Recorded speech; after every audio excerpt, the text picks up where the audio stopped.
Okay जी, हम एक project folder create कर लेते हैं। हमने अब तक कितने चैप्टर्स पढ़ लिए, कोई बताना चाहेगा? हमने 5 नहीं, हमने 7 पढ़ लिए ना। चैप्टर 1 के बाद 2 हमने टेक्स्ट पढ़ा था, उसके बाद 3 लिंक्स, 4 लिस्ट एंड 5 जो है इमेजेस एंड मीडिया, ये हमने एक दिन में कवर किया था। कल जो हमने पढ़ लिया था टेबल्स एंड फॉर्म्स हमने पढ़ लिए। तो आज हम पढ़ेंगे स्ट्रक्चर। एक्चुअल में ये जितने भी एलिमेंट्स हैं, ये सारे एलिमेंट्स हम अपने बाकी असाइनमेंट्स के साथ मतलब डेली बेस पे प्रैक्टिस में हम ये करते रहे हैं, यूज़ करते रहे हैं। तो आज आप लोग की रिवीजन ही हो जाएगी, ये बेहतर हो जाएगा। उसके बाद कुछ एक्स्ट्रा मार्कअप इसकी हाउ बस हम लेंगे, और लेकिन हम इसको इतना ज़्यादा देखेंगे नहीं, क्योंकि काफ़ी ये एडवांस लेवल पे फिर चीज़ चली जाती है, तो आप लोग कंफ्यूज भी हो जाएंगे। उसके बाद आज हम मेटा डाटा पढ़ेंगे। तो सबसे पहले हमने स्ट्रक्चर और एक्स्ट्रा मार्कअप, हम प्रोजेक्ट फोल्डर का नेम रख देते हैं structure extra markup. Project folder create किया हमने, इसको हम कर लेते हैं ओपन विद कोड। अच्छा, आप लोगों को वीडियो मिल गई थी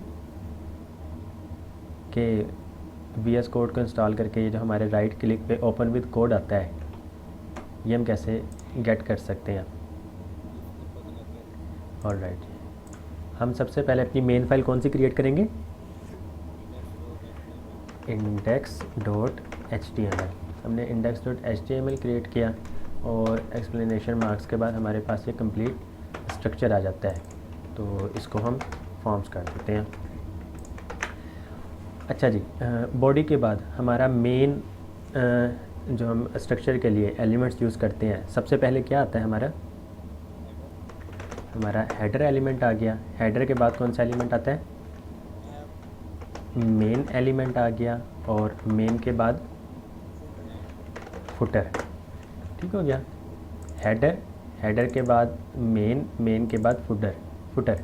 हेडर के अंदर हमारे पास आएगा नेव एलिमेंट, क्योंकि हम नेविगेशन हेडर में यूज़ कर रहे होते हैं ना। मीन्स के हमने जहाँ जहाँ नेविगेशन यूज़ करनी है, फॉर एग्जांपल अक्सर वेबसाइट पे भी हम नेविगेशन यूज़ कर रहे होते हैं फुटर पे, और मेन एलिमेंट में भी यूज़ कर रहे हैं। तो जहाँ पे हमने एक से ज़्यादा नेविगेशन लिंक्स यूज़ करने हैं, तो वहाँ पर नेव एलिमेंट यूज़ करेंगे, ताकि वेबसाइट पे पता लग रहा हो गूगल को भी कि इसमें नेव एलिमेंट यूज़ हुआ है, इसमें नेविगेशन यूज़ हुई है। तो मेन एलिमेंट में हमने एक फॉर्म बनाना है। तो फॉर्म बनाने के लिए हम क्या यूज़ करते हैं? फॉर्म एलिमेंट आ गया। ठीक हो गया, फॉर्म एलिमेंट। इस फॉर्म एलिमेंट में एक्शन में क्या होता है?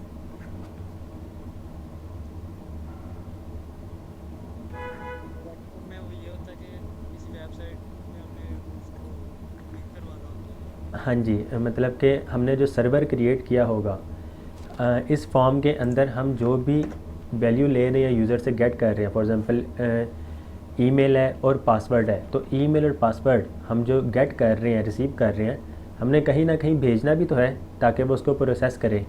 तो जिस सर्वर पे हमने भेजना है, हम उसका URL यहाँ पे लिखते हैं। तो एक्शन छोड़े, हमने मेथड देखना है। हमारे पास 2 मेथड होते हैं। कौन कौन से मेथड होते हैं बताइएगा कोई? जी, गेट और पोस्ट है। तो नॉर्मली गेट और पोस्ट हम 2 ये यूज़ कर रहे होते हैं। गेट में क्या होता है, यहाँ पे मैं आपको दिखाता हूँ, input type text.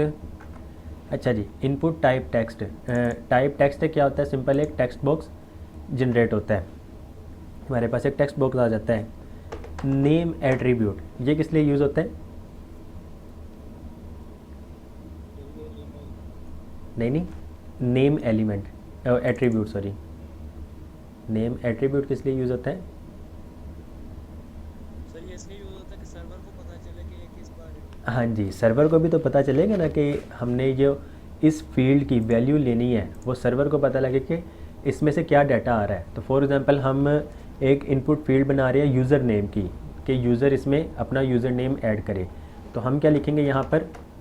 User name, कि सर्वर को पता लगे कि इस फील्ड की वैल्यू जो होगी वो यूज़र नेम है, कि यूज़र जो एंटर कर रहा है वो यूज़र नेम है। प्लेस होल्डर एट्रीब्यूट, ये हम किस लिए यूज़ करते हैं? सर वो उसके अंदर हम उसके अंदर हाँ जी, हमारे पास टेक्स्ट शो हो रहा होता है कि इसमें पता लगे कि इस फील्ड में एंटर क्या करना है, तो हम यहाँ पर यूज़र नेम लिख देते हैं ताकि उसको पता लगे कि इसमें यूज़र नेम ऐड करना है। तो हम इसको लाइव सर्वर पे चला लेते हैं और ये देखें यूज़र नेम जी नज़र आ रहा है जी। अच्छा जी, इस यूज़र नेम में अब ये देखें यूज़र नेम जिस हर वेबसाइट में इस तरह ही यूज़ हो रहे होते हैं ये इनपुट फील्ड्स वगैरह। तो हम जब लिखेंगे भी तो अक्सर जहाँ पे मैंने यूज़र नेम की फ़ील्ड में जो जो ईमेल्स वगैरह यूज़ की होंगी तो वो अक्सर नज़र भी आ जाती हैं। फॉर एग्ज़ाम्पल यूज़र नेम मैं लिखता हूँ उमैर अहमद, ये मेरा यूज़र नेम है। मैं एंटर किया मैंने, तो अब ये देखें यहाँ पे टॉप पे देखें, आपको नज़र आ रहा है कुछ? यहाँ पे user name is equal to Umair Ahmed, ये मेथड मैंने यूज़ किया गेट। मैं यहाँ पर आगे सेम इस तरह ही बी आर का एलिमेंट किस लिए यूज़ करते हैं हम? लाइन को ब्रेक करने के लिए। हमने इनपुट पासवर्ड हमने करना है, अब इस फील्ड में मैंने पासवर्ड को यूज़ करना है, तो यहाँ पे मैं क्या लिखूँगा? टाइप, मैंने पासवर्ड लिखा, टाइप पासवर्ड आ गई। नेम हम करते हैं कि सर्वर को भी पता लगे कि इसमें से वैल्यू क्या आ रही है, तो हम यहाँ पे क्या लिखेंगे? नहीं, नेम में हाँ जी, हम सिंपल पासवर्ड लिख दें कि सर्वर को भी पता लगे कि इस फील्ड में से पासवर्ड आ रहा है हमारे पास, और प्लेस होल्डर में हम जो कुछ भी लिखें वो वहाँ पर शो हो रहा होगा। तो हम यहाँ पे सिंपल एंटर योर पासवर्ड लिख देते हैं। सेव किया हमने,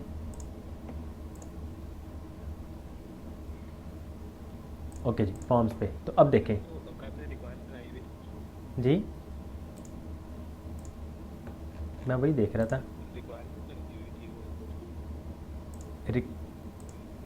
रिक्वायरमेंट कौन सी?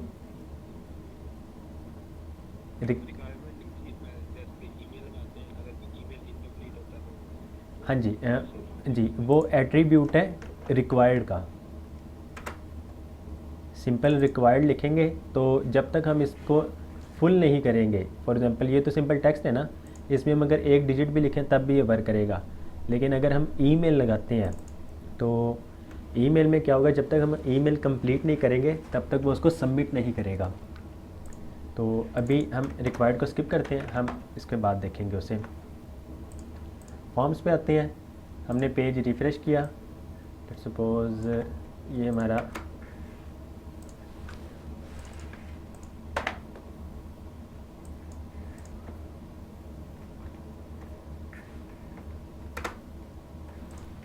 ओके ये इंडेक्स डॉट है। यूआरएल बार में देखें इस टाइम कुछ भी नहीं है। यूज़र नेम मैं लिखता हूँ let's suppose Umair Ahmed 27, password मैंने लिख दिया 123456, ठीक हो गया। मैंने यूज़र नेम लिखा और पासवर्ड लिख दिया, एंटर किया।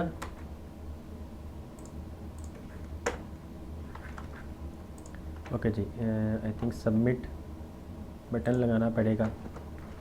इनपुट टाइप सबमिट,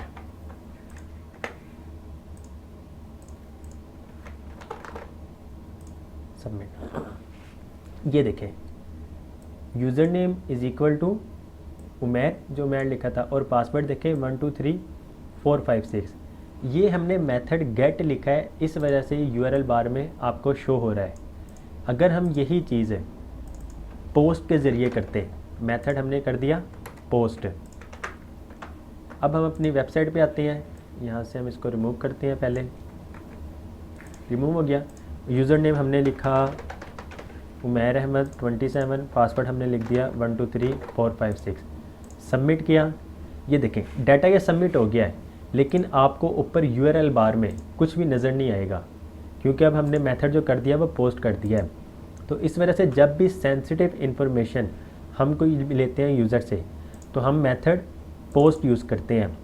अगर हम कोई ऐसा डाटा ले रहे हैं जो पब्लिकली अवेलेबल हो सकता है, लाइक जिस तरह गूगल में सर्च किया जाता है, तो वो हम गेट मेथड करते हैं। उससे क्या होता है, यूआरएल बार में आपको जो भी उसने डाटा पुट किया होता है वो हमें शो हो रहा होता है। तो ये डिफरेंस है। जी क्लियर है?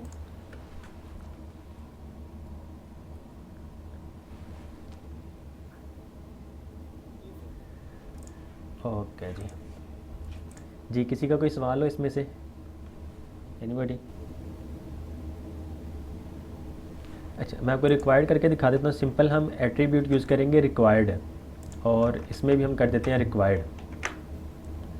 अपनी वेबसाइट पे आते हैं, अब हम सबमिट करेंगे तो अब हमें वो पहले कहेगा कि please fill out this field, कि आप ये फील्ड को फिल करें, उसके बाद सबमिट करें, क्योंकि ये रिक्वायर्ड है।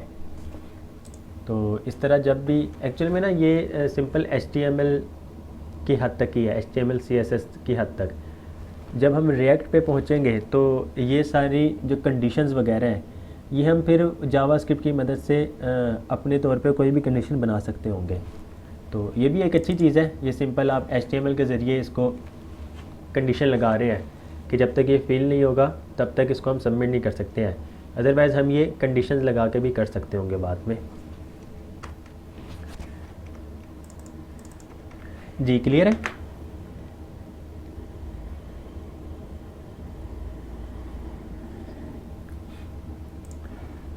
ऑल राइट जी।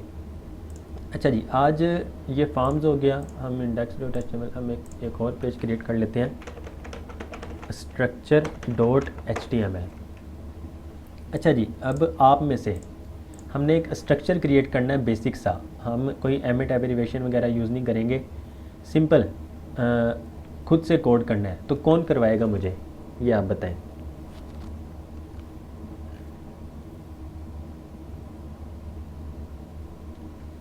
माशाल्लाह यहाँ पे 10 स्टूडेंट्स हैं, तो कोई एक बताए। अपना माइक आप ओपन कर लें और मुझे लिखवाना है आपने साथ साथ।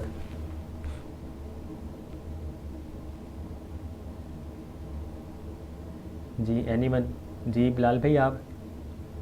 ओके जी। अच्छा ये आपका रियल नेम क्या है शहजादे? ये रियल जिनके नेम पे आ रहा है, तो आपका रियल नेम क्या है? अच्छा जी नुमान। तो नुमान आप अपना रियल नेम क्यों नहीं लिखते हैं? अच्छा जी चलें। अच्छा नुमान भाई आप लिखवाएं सबसे पहला। बल्कि मैं आपको स्ट्रक्चर के ना कुछ दिखा देता हूँ। स्ट्रक्चर के टैग्स हैं, ये जो टैग है,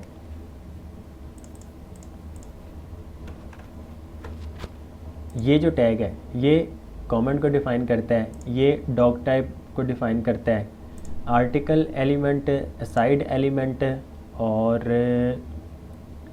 सेक्शन एलिमेंट। ये नहीं अभी तक हमने पढ़ा, तो हम इसको अभी कवर करेंगे। अच्छा जी, डॉग टाइप आर्टिकल क्या करता है? सेल्फ कंटेंट कंटेंट इसको डिफ़ाइन करता है। असाइड अक्सर आपने देखा होगा जिस तरह एड्स वगैरह भी होती हैं, या फिर कोई एक मेन पेज है, फॉर एग्ज़ाम्पल ब्लॉग पेज है, आप कोई ब्लॉग या आर्टिकल वगैरह पढ़ रहे हैं, उस आर्टिकल से हट के राइट साइड पे या फिर लेफ़्ट साइड पे कुछ ऐसा कंटेंट होता है जो उसके रिलेटेड नहीं होता ब्लॉग के, तो वो फिर हम असाइड एलिमेंट में नॉर्मली लिख रहे होते हैं। फॉर एग्ज़ाम्पल एड्स कह लें, तो एड्स वगैरह हम असाइड एलिमेंट में इस तरह भी डिफ़ाइन कर सकते हैं। बॉडी एलिमेंट का हमें पता है, बॉडी सेक्शन डिफ़ाइन करता है। डिव एलिमेंट का पता है, ये डिवीजन टैग के तौर पे जाना जाता है कि अपने वेब पेज में हम सेक्शंस को, कंटेंट को डिवाइड कर सकते हैं। फुटर एलिमेंट का पता है कि फुटर सेक्शन बनाता है। हेडर एलिमेंट हेडर सेक्शन बनाता है। It may contain some heading elements but also a logo, a search form and other elements. HTML represent root top level of an HTML document. Main element हमें पता है main content represent करता है। नैव navigation links represent करता है।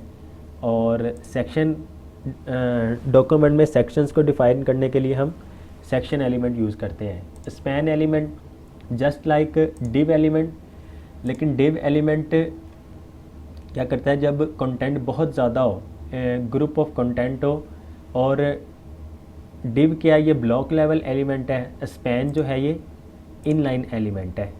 और style element को use करके ये हम हेड एलिमेंट में यूज़ करते हैं। ये जब हम CSS में पहुँचेंगे तो तब हम इसको डीपली पढ़ेंगे। अभी मैं बस बता देता हूँ कि आपने देखा भी होगा, हम जब भी थोड़ी बहुत स्टाइलिंग करते रहे हैं अपनी प्रैक्टिकल में, तो हम स्टाइल एलिमेंट ही यूज़ करते थे। ओके जी। जी नुमान भाई, अब आप बताएंगे सबसे पहले मेन पे हमने क्या लिखना है?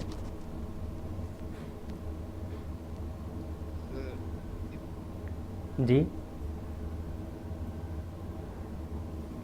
हाँ जी, डॉक टाइप हम लिखेंगे, डॉक टाइप, इसके बाद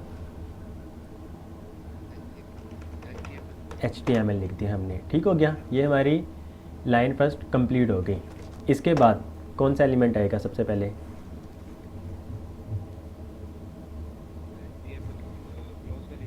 हाँ जी, HTML का एलिमेंट आएगा हमारे पास।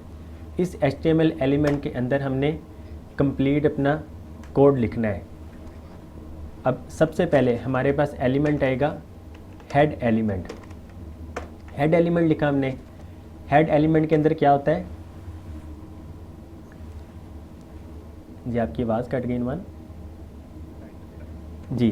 Title element. अच्छा, इस हेड एलिमेंट के अंदर एक्चुअल में स्ट्रक्चर में आपने देखा होगा, इस स्ट्रक्चर के चैप्टर में यहाँ पे हेड एलिमेंट नहीं हमने देखा है, क्योंकि हेड एलिमेंट जो होता है वो एक्चुअल में स्ट्रक्चर के लिए नहीं होता है, वो होता है मेटा इन्फॉर्मेशंस के लिए, कि हम अपने इस वेब पेज के बारे में हम बताते हैं कि ये वेब पेज किसके बारे में है, या हमारी वेबसाइट पे सिर्फ एक पेज है तो उस वेबसाइट वो किसके बारे में है, तो वो सब हम हेड के एलिमेंट में लिखते हैं। तो हम आगे मज़ीद पढ़ेंगे। ओके जी, हेड एलिमेंट के बाद कौन सा एलिमेंट? जी, बॉडी एलिमेंट आ गया। ठीक हो गया, बॉडी एलिमेंट के अंदर हमने क्या लिखना है सबसे पहले? जी, हेडर एलिमेंट आ गया हमारे पास। हेडर के बाद मेन एलिमेंट आ गया हमारा। मेन एलिमेंट के बाद जी फुटर एलिमेंट आ गया हमारे पास। हेडर में अक्सर हम लोगो यूज़ कर रहे होते हैं और नेविगेशन लिंक्स वगैरह यूज़ कर रहे होते हैं। तो नेविगेशन लिंक्स के लिए हम कौन सा एलिमेंट यूज़ करते हैं? जी, नेव एलिमेंट आ गया हमारे पास। ठीक हो गया जी, ये हमारा बेसिक सा स्ट्रक्चर है। तो अब ये देखें, यही सारे एलिमेंट्स ऑलमोस्ट मैं आपको दिखाता हूँ। ओके जी, हमारा एक ये यूज़ हो गया, 1 2 3 4 5 6 7, हमारे 7 एलिमेंट्स यूज़ हो चुके हैं। ठीक हो गया, टोटल 14 है, जिनमें से स्टाइल का निकाल दें ये CSS के लिए है, और कमेंट का निकाल दें ये सिंपल कमेंट के लिए है। हम इसको यूज़ करेंगे। उसके बाद लेट्स सपोज नेविगेशन में हम एक लिस्ट आइटम बनाना चाहते हैं, तो लिस्ट आइटम्स के लिए अनऑर्डर्ड लिस्ट बनानी है हमने। तो अनऑर्डर्ड लिस्ट के लिए कौन सा हम एलिमेंट यूज़ करते हैं? UL का एलिमेंट आ गया, एक अनऑर्डर्ड लिस्ट बन गई। अब इसके अंदर हमने लिस्ट आइटम यूज़ करना है, तो लिस्ट आइटम के लिए कौन सा एलिमेंट? LI का एलिमेंट। अब लिंक्स के लिए हमने एक पेज से दूसरे पेज पे नेविगेट होना है, तो हम कौन सा एलिमेंट यूज़ करते हैं? A का एलिमेंट आ गया हमारे पास। ठीक हो गया। अब फॉर एग्ज़ाम्पल हमने स्ट्रक्चर के पेज से हमने फॉर्म्स के पेज पे जाना है, तो हम यहाँ पर क्या लिखेंगे? index.html, और यहाँ पे हम जो लिखेंगे वो यूज़र को शो होगा, तो यहाँ पर हम लिख देते हैं फॉर्म्स। ठीक हो गया, ये हमारा हो गया। हम इसके अंदर टारगेट में अगर लिखें ब्लैंक, तो इससे क्या होता है? हाँ जी, अलग हमें एक न्यू टैब में ये वाला पेज ओपन होके मिलेगा, लेकिन ये हमारी अपनी ही वेबसाइट का पेज है, तो हम इसको टारगेट ब्लैंक नहीं करते हैं। ओके जी, ये हमारा हेडर एलिमेंट कंप्लीट हो गया। हम यही सारी चीज़ें अपने फॉर्म्स के पेज में ले आते हैं। कॉपी किया हमने यहाँ से इस पे आ गए, और हम एक और लिस्ट आइटम बनाते हैं स्ट्रक्चर के पेज पे जाने के लिए। तो हम href में क्या लिखेंगे? structure.html लिखा, और यहाँ पर हम लिख देते हैं जो हमने शो करवाना है, तो यहाँ पे हम स्ट्रक्चर लिखेंगे। अब हम अपनी वेबसाइट पे आते हैं, फॉर्म्स, तो यहाँ पे देखें एक हमारे पास फॉर्म्स है और एक हमारे पास स्ट्रक्चर। स्ट्रक्चर में जाएंगे तो अभी तक हमने सिर्फ फॉर्म्स यूज़ किया है नेविगेशन में, तो फॉर्म्स आ रहा है हमारे पास। ओके जी, मेन एलिमेंट में सेक्शंस को जब डिवाइड करना हो तो हम कौन सा एलिमेंट यूज़ करते हैं?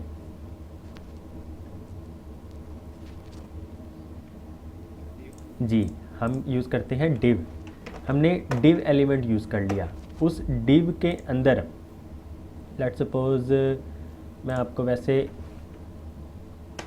H1 प्रोडक्ट्स, इस प्रोडक्ट्स में लेट्स सपोज मैं P का एलिमेंट यूज़ करता हूँ, दिस इज़ आ प्रोडक्ट। ठीक हो गया, मैंने इस प्रोडक्ट के एक डिस्क्रिप्शन लिख दी, लेट्स सपोज प्रोडक्ट की जो भी है। तो इस प्रोडक्ट को मैं चाहता हूँ कि अगर मैं स्टाइलिंग करूँ तो क्या होगा, पी के एलिमेंट को मैं टारगेट करके स्टाइलिंग कर सकता हूँ, लेकिन मैं चाहता हूँ कि सिर्फ और सिर्फ प्रोडक्ट में, इस पी एलिमेंट के अंदर सिर्फ और सिर्फ प्रोडक्ट में स्टाइलिंग मैं अप्लाई करूँ। तो इसको मैं क्या करूँगा, इसको मैं स्पैन एलिमेंट, नहीं वो अगर मैं आइडेंटिटी दूँ, आईडी तो मैं इस पी एलिमेंट को दूंगा, लेकिन फिर जब मैं इसको टारगेट करूंगा तो वो इस कंप्लीट पी एलिमेंट पे अप्लाई होगा। मैं चाहता हूँ सिर्फ प्रोडक्ट में अप्लाई हो, तो इस प्रोडक्ट टेक्स्ट को मैं स्पैन एलिमेंट के अंदर ले आऊँगा। ये देखिए, the span element doesn't mean anything on its own but can be useful when used together with the global attributes e g. Class, language और डायरेक्शन। तो अब स्पैन एलिमेंट को मैं कोई यूनिक आईडी दे सकता हूँ। ID for example product text मैंने कर दिया। तो अब प्रोडक्ट टेक्स्ट को मैं टारगेट करके कोई भी स्टाइलिंग करूँगा तो वो सिर्फ और सिर्फ इस प्रोडक्ट टेक्स्ट को ही अप्लाई होगा। जी क्लियर है ये?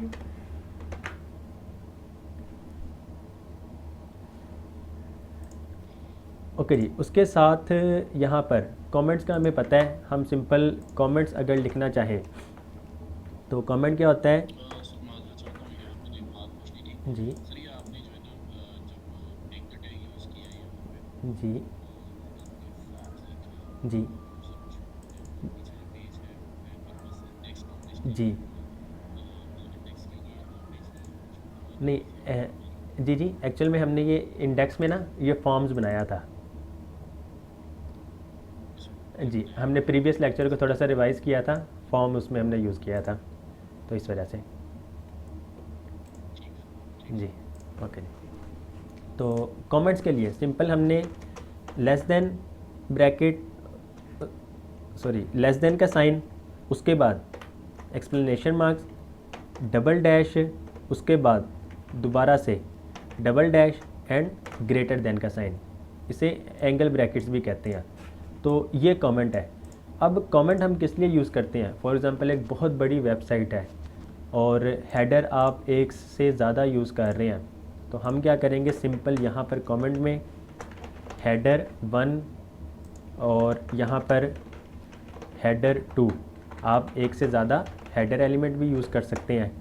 तो अब यहाँ पे जब हम कोडिंग कर रहे होंगे, अभी तो सिंपल एक छोटा सा पेज है, 34 लाइंस का कोड है ये। जब यही HTML, जब हम प्रोफेशनल वेबसाइट पे पहुँचेंगे, हम पहली वेबसाइट डिज़ाइन कर रहे होंगे, तो यही कोड आप लोगों का फॉर एग्ज़ाम्पल 400 या 500 लाइन का भी होगा, एक पेज सिंपल। तो जब उस 400-500 लाइन को आप दोबारा कोई एडिट करने लगेंगे तो आप अपना कोड भी देख के सोचेंगे कि मैंने ये मतलब ये कोड में क्या लिखा हुआ है। तो अगर आप कमेंट में लिख दें कि इसके नीचे कौन सा सेक्शन है या फिर आपने क्या कोडिंग की है, तो आपको खुद भी याद रहेगा। और फॉर एग्ज़ाम्पल आप किसी एक प्रोजेक्ट पे काम कर लेते हैं और वो प्रोजेक्ट आप किसी के और के हैंड ओवर करते हैं या आप किसी जूनियर को दे देते हैं, तो उस जूनियर को भी पता लग रहा हो कि जो मेरे सीनियर ने ये कोड किया हुआ है और मैंने इसमें सिंपल एडिटिंग करनी है या मैंने कुछ भी चेंजेस करनी है। या फॉर एग्ज़ाम्पल आपके पास खुद के पास टाइम नहीं है इस प्रोजेक्ट पे वर्क करने का, आप किसी और को हैंड ओवर कर देते हैं और आप कहते हैं कि भाई उस सेक्शन पे चले जाओ, उसमें जाके ये चेंजेस कर दो। तो सिंपल आपने उस सेक्शन का नेम बताना है जो आपने कमेंट में लिखा होगा, और कमेंट का जो भी टेक्स्ट होता है वो ब्राउज़र रेंडर नहीं करता है। जी क्लियर है?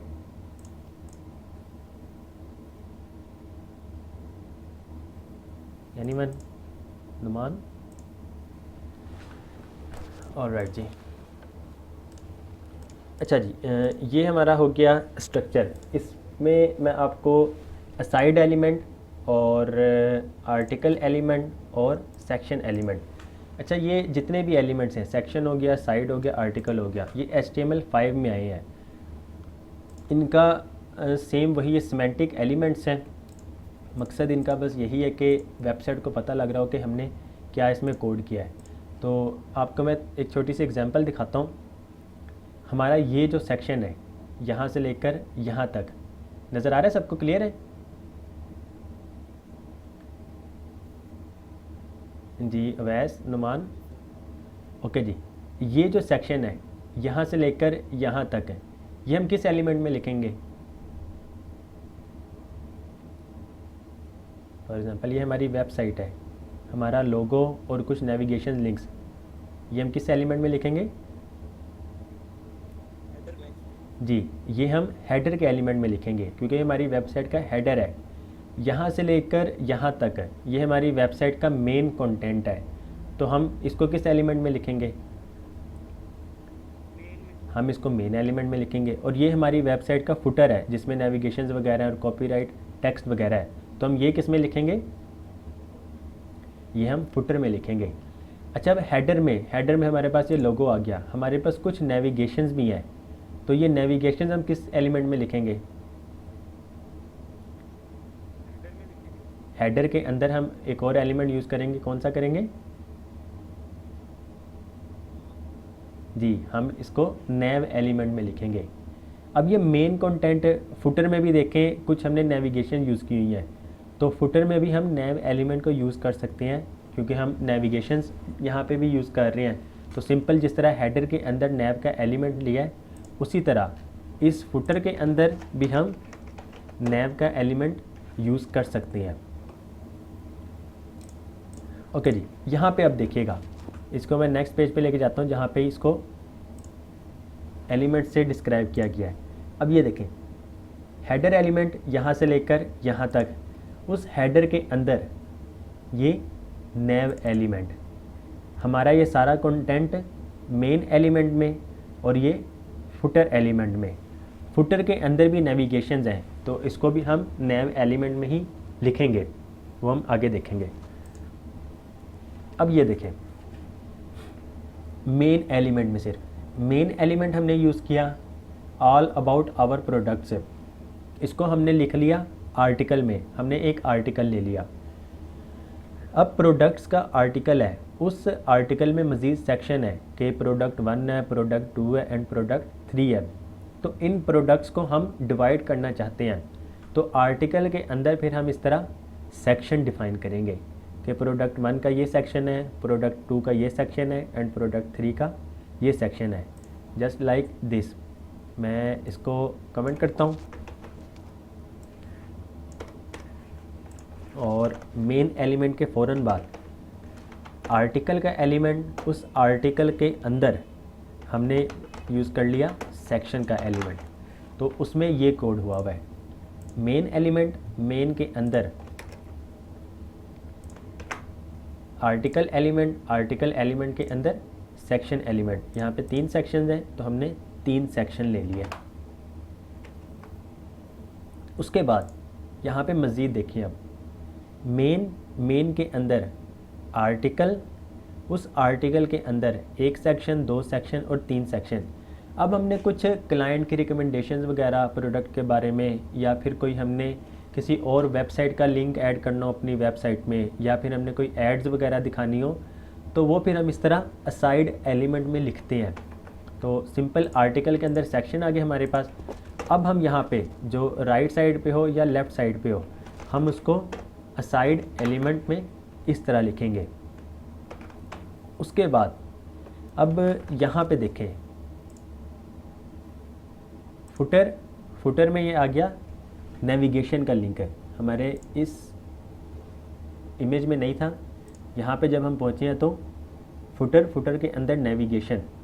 अब ये भी लिंक्स हैं, जॉब्स, कॉन्टैक्ट और लीगल, तो ये भी हमारे पास नेविगेशन में ही आएगा।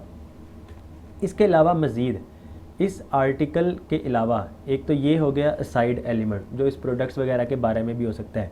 इसके अलावा भी अगर हमने कोई और वेबसाइट के लिंक्स वगैरह या किसी भी वेबसाइट का लिंक हो गया या एड्स वगैरह होगी वो हमने दिखानी हो तो वो भी हम फिर इस तरह मज़ीद आर्टिकल से हट के इस आर्टिकल एलिमेंट के बाहर हम एक और असाइड एलिमेंट यूज़ कर सकते हैं। जिस तरह इसमें लिखा हुआ है अबाउट आवर इंडस्ट्री, ये वेब पेज जो है मेन एलिमेंट के अंदर इस प्रोडक्ट्स के बारे में है, लेकिन इस प्रोडक्ट से हट के आपने अपनी वेबसाइट या किसी और वेबसाइट के बारे में बताना हो तो वो फिर हम मज़ीद एक और असाइड एलिमेंट में यूज़ करेंगे। तो अब इसका क्या कोड होगा, आर्टिकल से बाहर निकल के हम एक और असाइड एलिमेंट इस तरह यूज़ करेंगे। और उसके बाद सेम वही आर्टिकल सेक्शन सेक्शन सेक्शन। अच्छा जी, सेक्शन बनाने के लिए कभी भी इस तरह सेक्शन का एलिमेंट हमने लिखा, फिर सेक्शन और ये लास्ट पे भी सेक्शन के सेक्शन को डिवाइड करने के लिए हम सिर्फ सेक्शन एलिमेंट इस तरह नहीं यूज़ करते हैं। अगर इस तरह के सेक्शन बनाने हैं कि कंटेंट को डिवाइड करना है तो फिर हम डिव एलिमेंट यूज़ करते हैं, जो हमने अपने ऊपर पेज पे देखा था यहाँ पर, ये डिव एलिमेंट। तो डिव एलिमेंट यूज़ करना है अगर सेक्शन को डिवाइड करने के लिए तो डिव करते हैं। अगर किसी आर्टिकल्स वगैरह के सेक्शन को हमने डिवाइड करना है तो वो फिर हम सेक्शन एलिमेंट यूज़ करते हैं। ओके जी, अब ये एक कंप्लीट है। हेडर का एलिमेंट आ गया, उस हेडर एलिमेंट के अंदर नैव एलिमेंट्स में हमारे पास लिंक्स आ गए। मेन एलिमेंट यहाँ से लेकर यहाँ तक ये हमारा मेन कंटेंट का आ गया। उस मेन के अंदर हमारे पास आर्टिकल यहाँ से लेकर यहाँ तक आएगा। उस आर्टिकल के अंदर सेक्शन 1, 2, 3 ये एलिमेंट और ये एलिमेंट जो होगा असाइड का होगा। अबाउट आवर इंडस्ट्री ये आर्टिकल से बाहर एक और एलिमेंट आएगा असाइड का। उसके बाद फुटर एलिमेंट के अंदर नैव एलिमेंट और ये भी नैव एलिमेंट, इस तरह ये है जी। अब बताएं जिसका जो भी सवाल हो।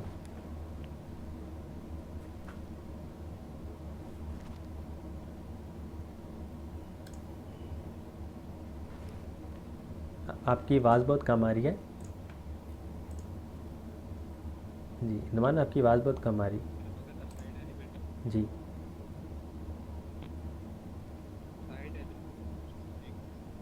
जी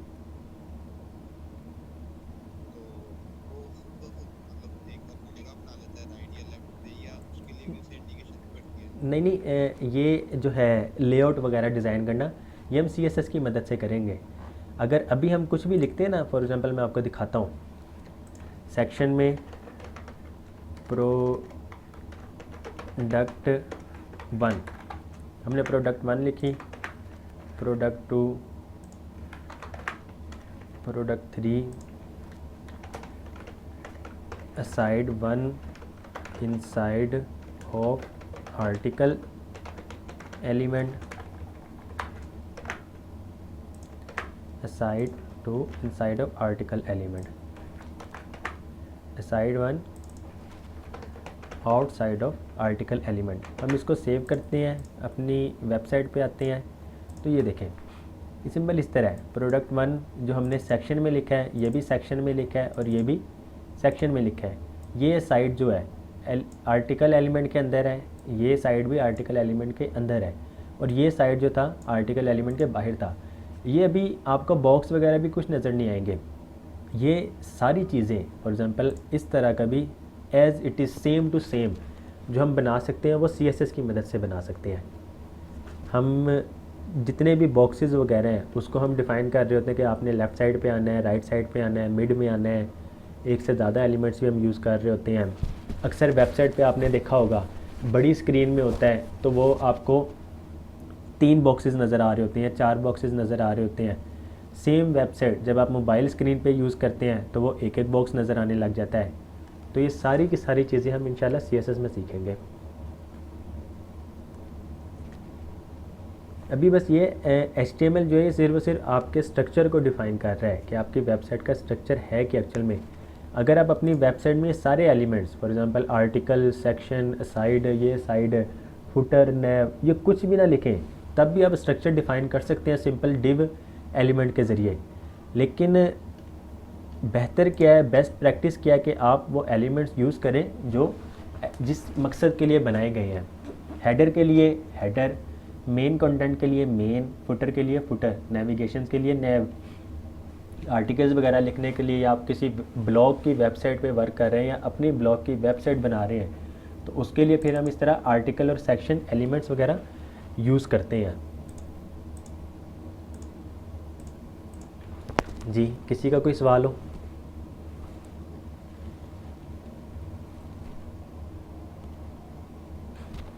जी, क्लियर है?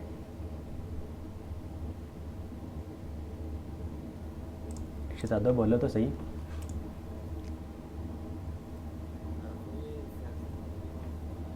जी जी, एक्चुअल में ये सेक्शन वगैरह ये सिर्फ HTML के एलिमेंट्स हैं जिसकी मदद से हम स्ट्रक्चर क्रिएट करते हैं अपनी वेबसाइट का।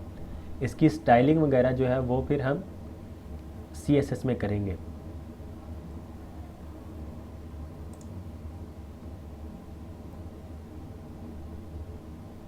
जी, क्लियर है?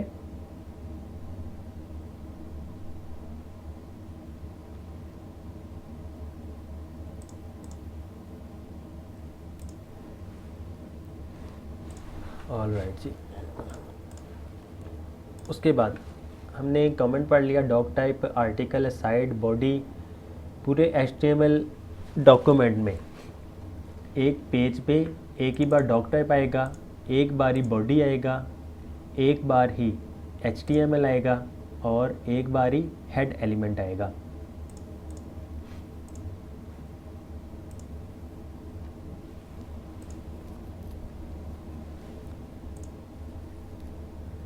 ओके जी, स्टाइल के लिए सिंपल हम क्या करते हैं,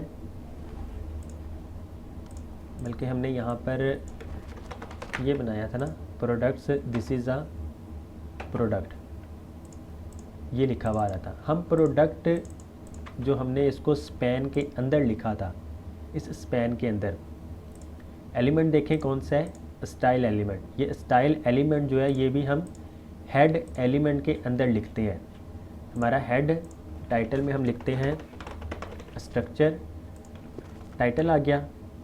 स्टाइल में स्टाइल का एलिमेंट, अब हम टारगेट करेंगे सिंपल इसको, स्पैन को। अगर हम P को टारगेट करेंगे तो ये इसके अंदर जितना भी कंटेंट है वो उन सारों को टारगेट करके अप्लाई कर देगा जो भी हम स्टाइलिंग करेंगे। हम चाहते हैं कि सिर्फ और सिर्फ इस स्पैन को, हम इस स्पैन को कोई यूनिक आईडी दे देते हैं। For example product text, product text किया हमने। स्टाइल में आते हैं, इसको आईडी को सिलेक्ट करने के लिए hashtag product text, product text को हमने सेलेक्ट किया और इसका हम कलर चेंज करना चाहते हैं, कलर हम कर देते हैं रेड। सेव किया, अपनी वेबसाइट पे है तो ये देखें अब उस प्रोडक्ट का कलर चेंज है। हम अगर किसी टेक्स्ट को बोल्ड करना चाहें तो हम कौन सा एलिमेंट यूज़ करते हैं, बी का, हम B का करते हैं। वो HTML में हो रहा है। अगर हम CSS में करना चाहें तो हम CSS की मदद से भी कर सकते हैं। फॉन्ट वेट बोल्ड, हमने बोल्ड किया तो ये देखें फॉन्ट वेट इसका बोल्ड हो गया।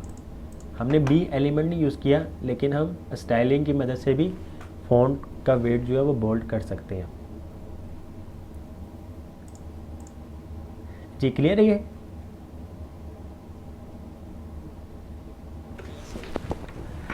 ओके। उसके बाद एक्स्ट्रा मार्कअप में हमने आई फ्रेम एलिमेंट मैं आपको यूज़ करके दिखा देता हूँ। सपोज आई फ्रेम, अब इस आई फ्रेम में, आई फ्रेम क्या होता है, हम इस आई फ्रेम में सोर्स में किसी भी वेबसाइट का एड्रेस देते हैं। तो वो हमारी वेबसाइट में शो होने लग जाता है। फॉर एग्ज़ाम्पल हमने एक आई फ्रेम क्रिएट किया, अभी तक हमने कोई सोर्स नहीं दिया, तो यहाँ पे आपको ये देखें कुछ भी नज़र नहीं आ रहा है। हम चाहते हैं कि google.com हमारी वेबसाइट पे शो हो। हमने इसका एड्रेस कॉपी किया और सोर्स में पेस्ट कर दिया। सेव करते हैं, अपनी वेबसाइट में आते हैं। अच्छा जी, गूगल ने क्या किया, रिफ्यूज़ टू कनेक्ट है। गूगल हमें अलाउ नहीं कर रहा है कि हम उसको यूज़ कर सकें। अगर यही हम गूगल के मैप जो होते हैं वो हमें अलाउ करते हैं। लेट्स सपोज हम किसी भी यहाँ पे पिज़्ज़ा हट, हमने पिज़्ज़ा हट किया, इसके मैप में आगे ये इसका मैप।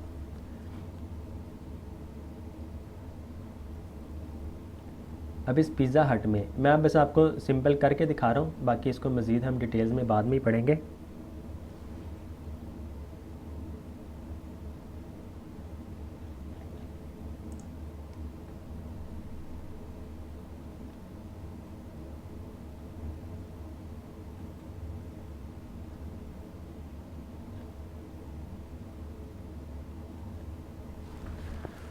ऑल राइट, यहाँ पे एक ऑप्शन आता है,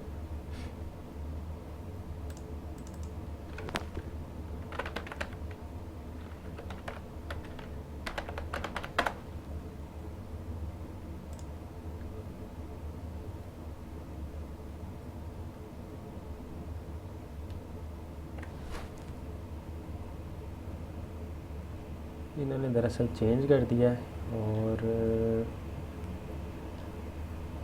मुझे खुद भी समझ नहीं लग रही है। अच्छा जी, ये google.com है। हम जाते हैं गूगल मैप्स पे, गूगल मैप्स पे आ गए। हाँ जी, अब यहाँ पर हम जो भी लिखेंगे, पिज़्ज़ा हट हमने लिखा फॉर एग्ज़ाम्पल, पिज़्ज़ा हट आ गया हमारे पास। इसको ओपन करते हैं जी। इस यहाँ पे पिज़्ज़ा हट पे शेयर पे क्लिक करेंगे तो अब ये देखें, ये एम्बेड अ मैप है, ये हमें खुद से अलाउ कर रहा है कि हम यूज़ कर सकते हैं। तो हमने सिंपल ये देखें कॉपी HTML, ये HTML का कोड प्रोवाइड करता है। हम अपनी वेबसाइट पे आए और यहाँ पर आके पेस्ट कर दिया, हमने पेस्ट किया। अब देखें वो सोर्स आ रहा है और उसकी लोकेशन के साथ साथ। हम अपनी वेबसाइट पे आते हैं, यहाँ पर आए तो यहाँ पे देखिएगा, ये हमारी वेबसाइट पे सेम वही लोकेशन आ गई पिज़्ज़ा हट की। ये देखें पिज़्ज़ा हट जो भी उसका एड्रेस वगैरह है हम जूम इन कर सकते हैं, जूम आउट कर सकते हैं, तो हमारे पे डिपेंड करता है। जो वेबसाइट हमें अलाउ करती है कि हम उसको अपनी वेबसाइट में यूज़ कर सकें, सिर्फ हम वही आई फ्रेम में यूज़ कर सकते हैं, अदरवाइज़ हम यूज़ नहीं करते हैं, कर भी नहीं सकते हैं। जैसे कि मैंने अभी आपको दिखाया कि google.com का नहीं हम यूज़ कर सकते हैं, लेकिन गूगल मैप हमें अलाउ करता है और वो खुद कोड भी प्रोवाइड करता है, तो हम उसको यूज़ कर सकते हैं। तो ये आई फ्रेम का एलिमेंट इसलिए हम यूज़ करते हैं। जी क्लियर है ये आई फ्रेम जी। कोड प्रोवाइडेड ना हो मतलब इसका जी, अगर कोड प्रोवाइड नहीं होगा। जी बोलिएगा, आपकी आवाज़ कट गई। जी मैं कह रहा था अगर तो उन्होंने कोड प्रोवाइड नहीं करना है, इसका मतलब वो हमें अलाउ नहीं कर रहे हैं। तो जब अलाउ ही नहीं कर रहे हैं तो हम यूज़ कर ही नहीं सकते होंगे।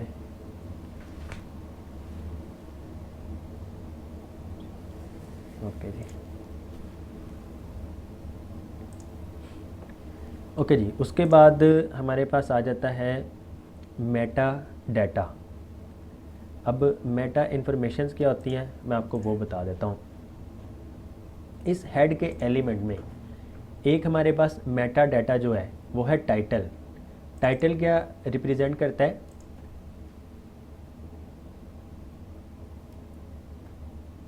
बताएगा कोई?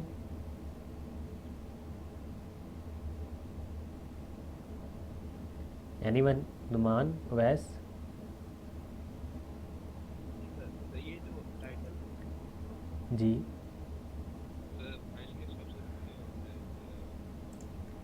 पहले जी, ये हमारी वेब पेज का टाइटल है। फॉर एग्ज़ाम्पल हम जिस भी वेब पेज पे हैं, फॉर एग्ज़ाम्पल हमारा पेज होम है तो हम होम लिख रहे होंगे, हमारा जो पेज है वो अबाउट है तो हम अबाउट लिख रहे होंगे, कॉन्टैक्ट का पेज है तो कॉन्टैक्ट लिख रहे होंगे, और लॉगिन का है तो लॉगिन का पेज होगा, रजिस्टर का पेज है या साइनअप का पेज है तो साइनअप का पेज होगा। तो पीछे आप अपनी वेबसाइट का कोई भी नेम लिख सकते हैं। फॉर एग्ज़ाम्पल नुमान वेबसाइट का नेम है और आगे जो पेज का नेम है वो साइनअप है, तो हम इस तरह भी लिख सकते हैं। तो डिपेंड करता है। For example online solutions world, online solutions world website का नेम है, उसका जो पेज जो है वो साइनअप का पेज है तो आपको ये साइनअप का शो हो रहा होगा। लॉगिन का पेज है तो वो लॉगिन आपको इस तरह शो हो रहा होगा। ये हो गया टाइटल। अच्छा जी, मेटा इन्फॉर्मेशन जितनी भी है वो सब के सब हम हेड एलिमेंट में लिखते हैं। इतना तो क्लियर है ना? सिंपल सी बात ये है कि जी। मेटा मेटा डाटा ये होता है, डाटा डेटा सिंपल क्या sir? Data data is called Meta data. कह सकते हैं मेटा डाटा, वैसे कहते हैं मशीन रीडेबल इंफॉर्मेशन, कि मशीन जो रीड कर सके वो इन्फॉर्मेशन हम देते हैं। फॉर एग्ज़ाम्पल ये पेज जो है, ये पेज किस बारे में है, इसमें ऑनलाइन सॉल्यूशंस वर्ल्ड आ गया, लॉगिन। अब इसके मज़ीद आगे हम यूज़ कर रहे होते हैं मेटा का एलिमेंट। मेटा एलिमेंट इसमें नेम, डिस्क्रिप्शन, कि अब हम इस वेबसाइट या इस लॉगिन पेज की डिस्क्रिप्शन लिखना चाहते हैं तो आपके वेबसाइट की डिस्क्रिप्शन क्या है वो हम लिख रहे होंगे कंटेंट में। तो अब इस कंटेंट में जो भी आप अपनी वेबसाइट की डिस्क्रिप्शन है वो हम इसमें लिखेंगे।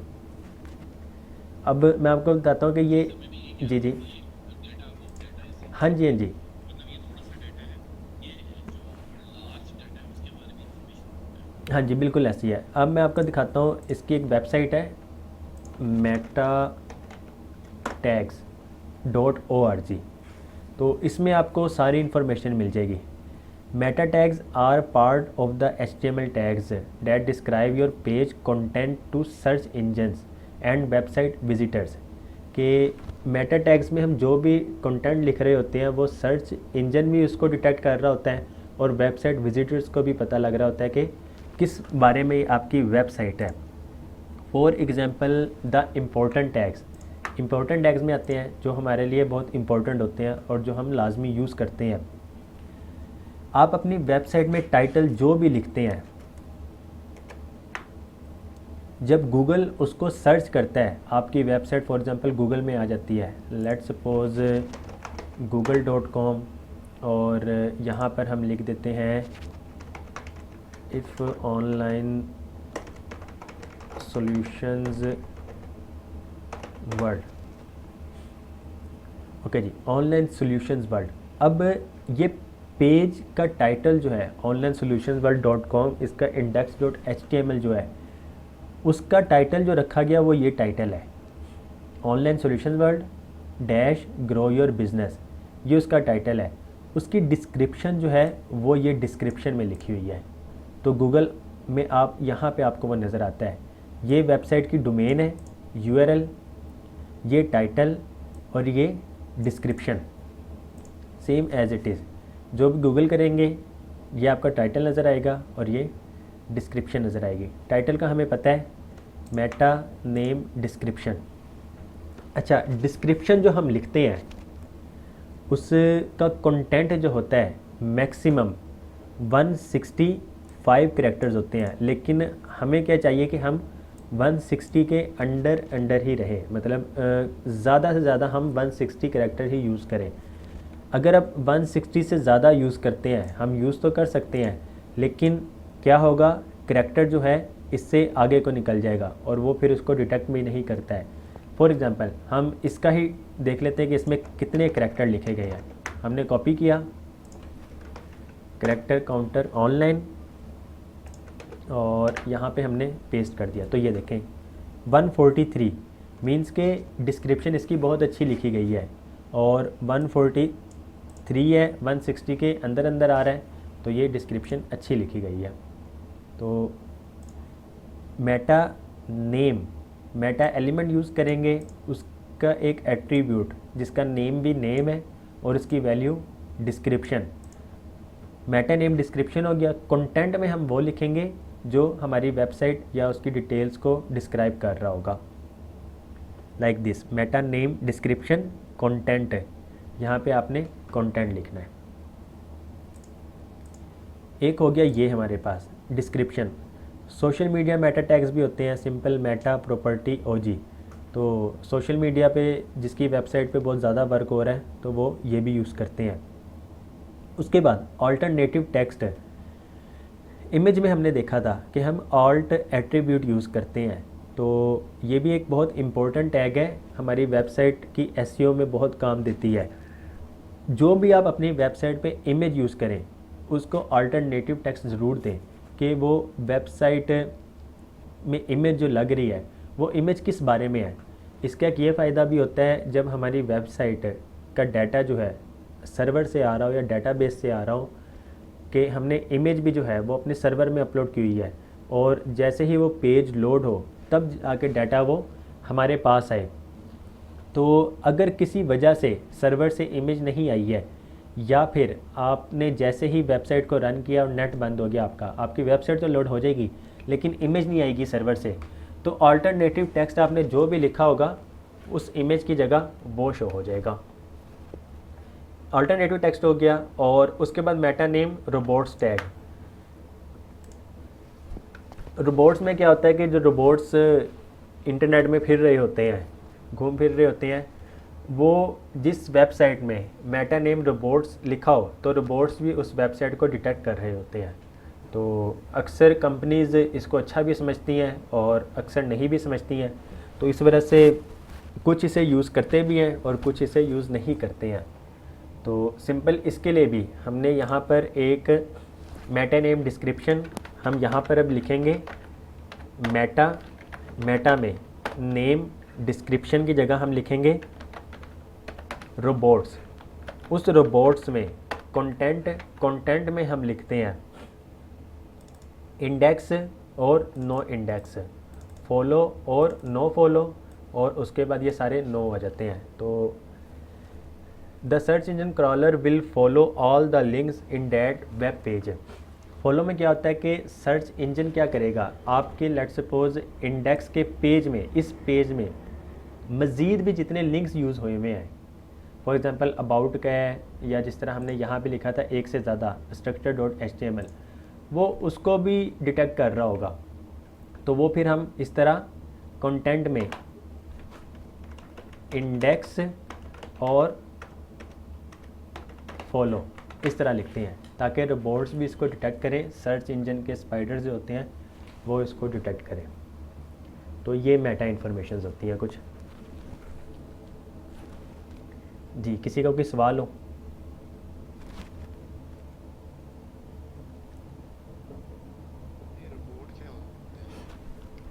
रोबोट्स क्या होते हैं? हमारी वेबसाइट में फॉर एग्ज़ाम्पल सर्च इंजन के जितने भी डेवलपर्स हैं वो खुद तो नहीं एक एक वेबसाइट जाके चेक करते हैं, ऐसे ही है। तो उन्होंने रोबोट्स बनाए हुए होते हैं जो पूरे इंटरनेट में, फॉर एग्ज़ाम्पल गूगल के रोबोट्स हैं या किसी भी कंपनी के रोबोट्स, बहुत सारी एडवर्टाइजमेंट वेबसाइट्स वगैरह भी हैं जिन्होंने रोबोट्स क्रिएट किए हुए होते हैं, और वो कोडिंग के ज़रिए ही मतलब वर्क कर रहे होते हैं और चेक कर रहे होते हैं कि किस वेबसाइट में ये एलिमेंट मेटा में नेम को रोबोट्स को एक्सेस दी गई है, तो वो उस वेबसाइट को डिटेक्ट कर रहे होते हैं, फिर वो अपने सर्च इंजन में भी शो करवाते हैं। पहले एक और एलिमेंट आता था जो सिर्फ गूगल के लिए होता था, तो वो अब इसको रिमूव कर दिया गया है। For example search engines list, तो यहाँ पे काफ़ी सारे आ जाएंगे। ये देखें, पहले नंबर पे गूगल है, फिर बिंग आ गया माइक्रोसॉफ्ट का, Yahoo, Baidu, AOL, ask.com, Excite, DuckDuckGo. तो इस तरह की और भी काफ़ी सारे हैं जिनके रोबोट्स बने हुए हैं। तो रोबोट्स ऑटोमेटिकली वो वेबसाइट को डिटेक्ट कर रहे होते हैं।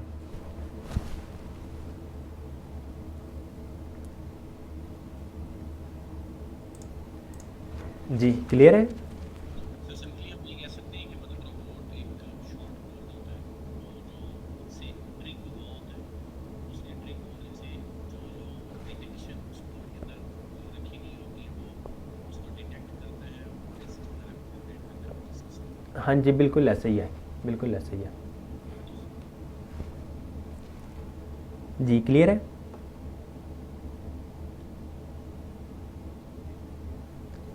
ओके जी, तो हमारी HTML भी कंप्लीट होती है यहाँ पर, अल्हम्दुलिल्लाह। अब बताएं किसी का कोई भी सवाल हो बिला झिझक। एक्चुअल में HTML मुझे लग रहा था बहुत सारे स्टूडेंट्स के लिए बोरिंग भी हो गई थी कि हम कर क्या रहे हैं, लेकिन आप ये देखें ना, आपने फॉर एग्ज़ाम्पल अब पूरी लाइफ में जितना भी काम करना है वेबसाइट पे, मोबाइल ऐप्स पे, वो सारी की सारी आपकी HTML ही यूज़ हो रही होनी है। विदाउट HTML आप कुछ कर भी नहीं सकते होंगे। तो जब आहिस्ता आहिस्ता जब आप CSS करने लगेंगे, CSS के बाद हम रिस्पॉन्सिव वेबसाइट्स में पहुँचेंगे, तो आप लोगों को खुद पता लगेगा और साथ साथ प्रैक्टिस भी कर रहे होंगे। सर इन्हें आई थिंक इस बार लिंक नहीं मिला असाइनमेंट सबमिशन का।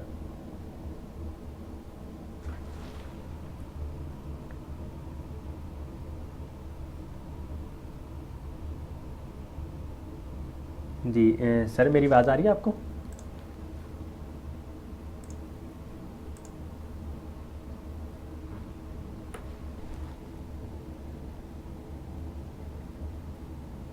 जी sir Rizwan, are you there?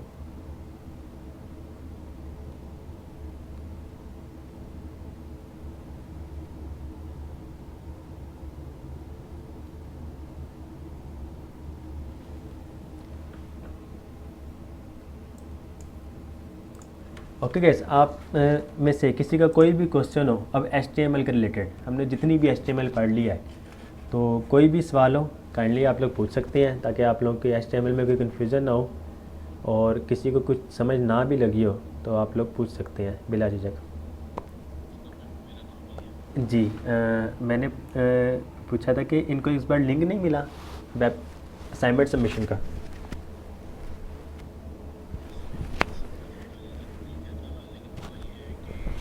Sir इस पे तसव्वुर है और एक दो और लोगों ने शायद लिंक भेज दिया होगा।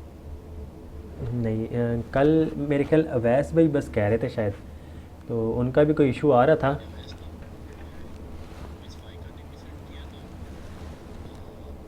आसमा ने भी किया था, आई थिंक सो फातिमा ने भी कर लिया था, उस्मान ने भी कर लिया होगा यकीनन, तसव्वुर ने भी किया होगा। जी जी, नहीं इन्होंने कर तो लिया है। सर्च को मसला आ रहा था इनका, सर्च को मसला आ रहा था इनका। अच्छा जी, मैं इंशाल्लाह बड़ा जल्द देख लेता हूँ, कल इंशाल्लाह बड़ा जल्द मैं सबमिट जो है वो सबमिट करवा देने के लिए। ठीक हो गया। तो इनको तो मैं आज दोबारा से असाइनमेंट देने लगा हूँ, इनका मैं दोबारा से असाइनमेंट देने लगा हूँ। उसमें मैं आपको ना थोड़ा सा आइडिया दे भी देता हूँ। होगा क्या कि सिंपल अगर हम पेंट पे आते हैं, इसको फुल करते हैं।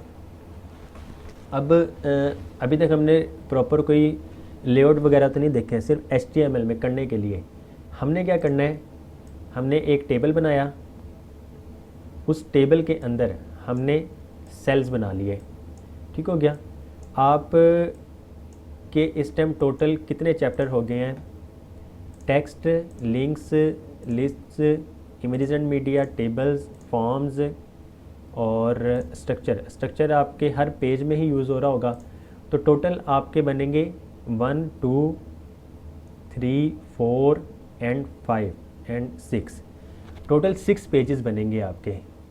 होगा क्या इसमें, यहाँ पे इसके ऊपर भी आप लिख सकते हैं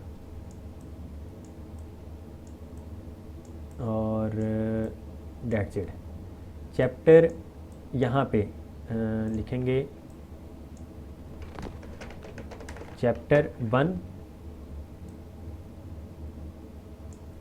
and so on chapter 2।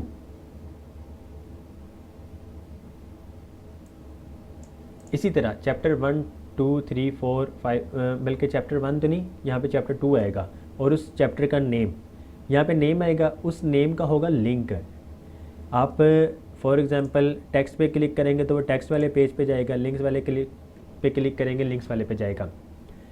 Her chapter की आप लोगों ने प्रैक्टिस करनी है खुद से, या अगर आपने पहले से असाइनमेंट बनाई हुई है उन सब को आपने अब इस तरह डिफ़ाइन कर देना है।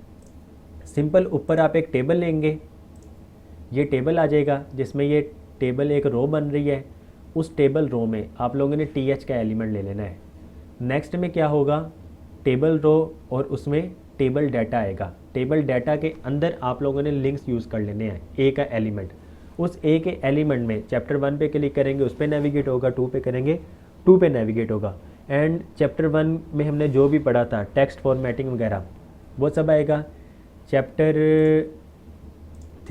2 टेक्स्ट 3 में सिंपल लिंक्स वगैरह यूज़ कर सकते हैं। A का एलिमेंट और बेस एलिमेंट को आप लोग प्रैक्टिस करें। लिस्ट में तीनों लिस्ट आएंगी, 6 एलिमेंट्स हैं, ये 6 के 6 आप लोगों ने यूज़ करने हैं। इसके साथ साथ हेडिंग्स वगैरह भी यूज़ कर सकते हैं, पैराग्राफ यूज़ कर सकते हैं, जो भी मतलब बेहतर से बेहतर बनाने की कोशिश करें। चैप्टर 5 में इमेजेस एंड मीडिया, इसमें आप लोग ये सारे एलिमेंट यूज़ करें। चैप्टर 6 में टेबल्स, उस पेज में एक टेबल बना लें। लेट्स सपोज़ आप कोई टाइम टेबल वगैरह बना सकते हैं, वटएवर जो भी आप पे डिपेंड है। फॉर्म्स में आप लोग फॉर्म्स को यूज़ करें, उसमें लॉगिन पेज भी बना सकते हैं, साइनअप पेज भी बना सकते हैं, कॉन्टैक्ट पेज भी बना सकते हैं। तो आप लोगों ने ये 3 फॉर्म बनाने हैं। नंबर 1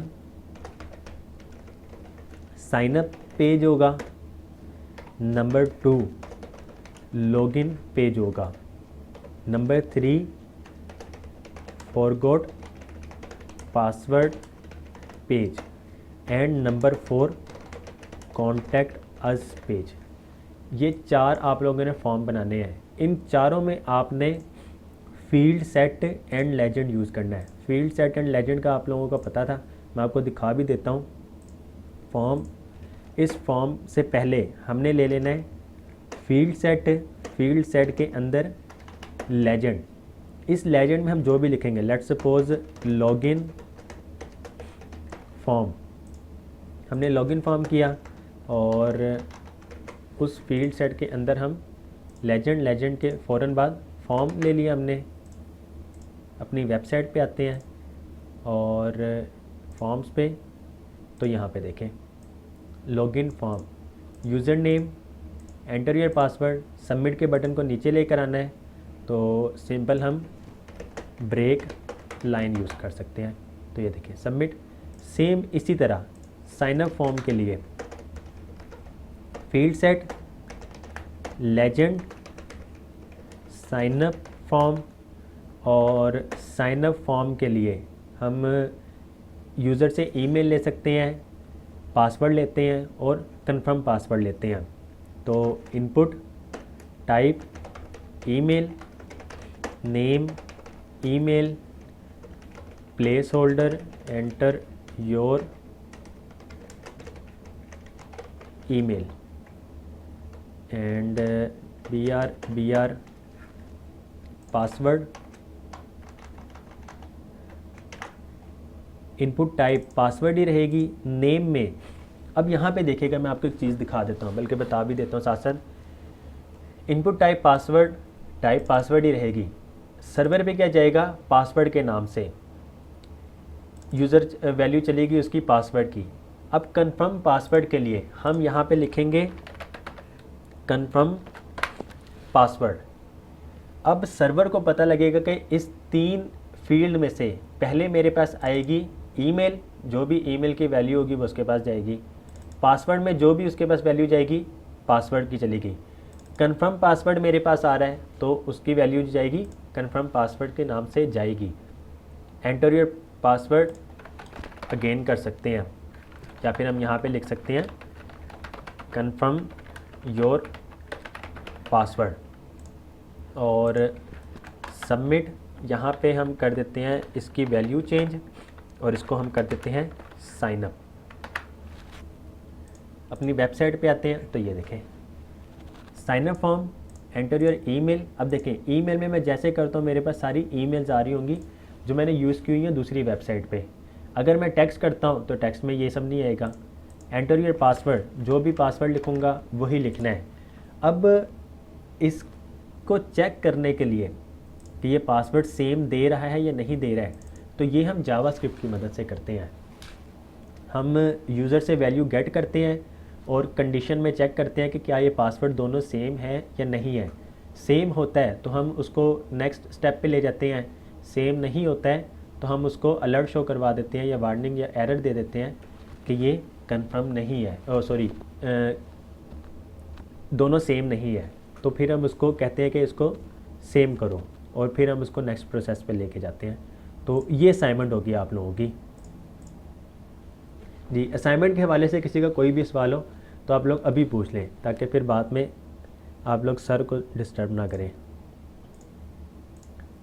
असाइनमेंट में जब तक मुझे समझ आई है, जी। पहले एक टेबल बनाना, टेबल में चैप्टर 1 के नाम से नीचे लिंक आ जाएगा जी, नीचे लिंक आ जाएगा। में एक बैकएंड पे एक पेज बनाना है जिसमें इसके सारे टैग। हाँ जी, इसी चैप्टर ये जो आपने ये पेज जो है ना, फॉर एग्जांपल मैं आपको यहाँ पे दिखाता हूँ करके। हेडर के अंदर ही हम टेबल ले लेते हैं। टेबल में टेबल रो, इसमें TH चैप्टर 1, चैप्टर 2, चैप्टर 3। हम एक और टेबल रो लेते हैं।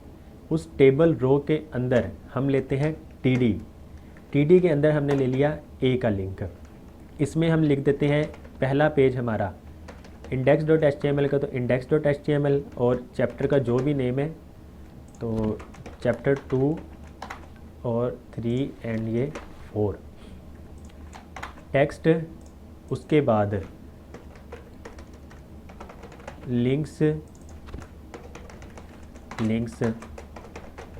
लिस्ट और यहाँ पे लिस्ट।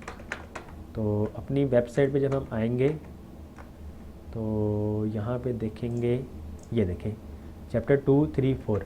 अच्छा, अगर सिंपल टेबल को हम यहाँ पे बॉर्डर 1 कर दें, स्टाइलिंग जब हम करेंगे बॉर्डर हम इस तरह नहीं लेते हैं, ये सिंपल क्योंकि अभी तक हम CSS तक पहुँचे नहीं हैं, तो आप लोग ये यूज़ कर सकते हैं। बॉर्डर सेव किया तो ये देखें ये बॉर्डर आ गया चैप्टर 2, 3, 4। इसी तरह 5, 6, 7 तक, तो आपके टोटल 6 बन जाएंगे। 2, 3, 4, 5, 6, 7 टोटल 6 बने। अब आपने जो भी कोड लिखना है, लेट्स सपोज index.html में, ये हमारा index.html है, इसमें इंडेक्स टेक्स्ट के जितने भी एलिमेंट्स हैं उन सब की प्रैक्टिस करें। चैप्टर 3 के पेज पे आएंगे तो हम क्या करेंगे, यहाँ पे सिंपल एक links.html ये पेज बनाया। चैप्टर का हम नेम लिख देंगे लिंक्स, या फिर यहाँ पे पीछे ये भी लिख सकते हैं चैप्टर 4 लिंक्स। तो यहाँ पे आप हेडर, बल्कि हेडर आप यहाँ से ही कॉपी कर सकते हैं पूरा का पूरा। यहाँ से हमने इसको हेडर को कॉपी किया। हेडर आप लोग एक ही बार बना लेंगे तो आप उसको ही कॉपी पेस्ट कर सकते होंगे। इस नैब को रिमूव कर देते हैं। हेडर ना एक बारी इंडेक्स के पेज में कंप्लीट हेडर एक बारी बना लीजिएगा, जितने भी आप लोगों ने बनाने हैं। 2, 3, 4, 5, 6, 7 इंडेक्स, लिंक्स, लिस्ट्स। यहाँ पर इमेजेस का नाम दे दें जो भी आपने बनाना है। उसके बाद टेबल्स और फॉर्म्स, यहाँ पे images and media, tables and forms. और इसको हम यहाँ पे फॉर एग्ज़ाम्पल यहाँ से ख़त्म करते हैं। अब देखें हमारा ये हेडर जो है एक बारी कंप्लीट हो गया है। अपनी वेबसाइट पे आते हैं तो ये देखें ये हेडर हमारा कंप्लीट हो गया है। अब सिंपल आपने क्या करना है, इस हेडर के कोड को कॉपी करेंगे और हर पेज में जाके सिंपल पेस्ट कर देंगे, तो आपका एक ही बार कोड लिखा हुआ वो रीयूज़ होता जाएगा, आपको बार बार लिखना नहीं पड़ेगा। ये किया, टेक्स्ट के इस इंडेक्स के पेज में आपने कोड वही सारा करना है जो उस टेक्स्ट में होगा। लिंक्स वाले में लिंक्स करेंगे, लिस्ट वाले में सारे लिस्ट आप यूज़ करेंगे, इमेजेस एंड मीडिया में इमेज यूज़ करें, ऑडियोज़ यूज़ करें, वीडियोज़ यूज़ करें, टेबल्स में टेबल बनाएं अपना, और फॉर्म्स में ये जो हमने 4 फॉर्म देखे हैं, sign up page, login page, forgot password page and contact us page. जब हम इस फॉर्म्स के पेज पे आएंगे, forms.html में हम जब भी आए तो यहाँ पे आप मज़ीद हेडर के नीचे, इस टेबल के नीचे आप एक और टेबल यूज़ कर लें। मैं आपको दिखाता हूँ। आप मेन एलिमेंट में टेबल को यूज़ कर लें और यहाँ पर लिख सकते हैं साइनअप पेज,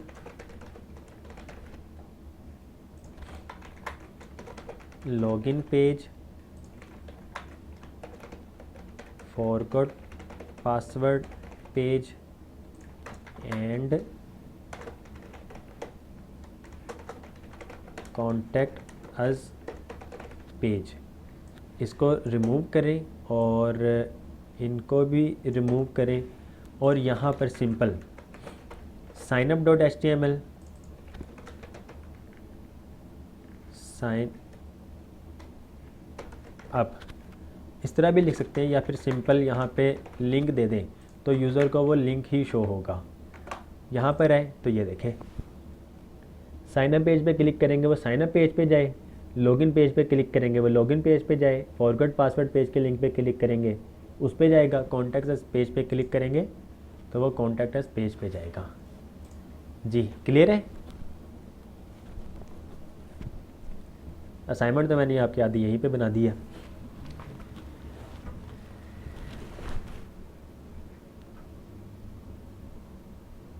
जी आपकी आवाज़ की समझ नहीं आई नुमान? ये आई थिंक अगर आप हैंड फ्री को रिमूव करके बोलें तो क्लियर हो जाएगा।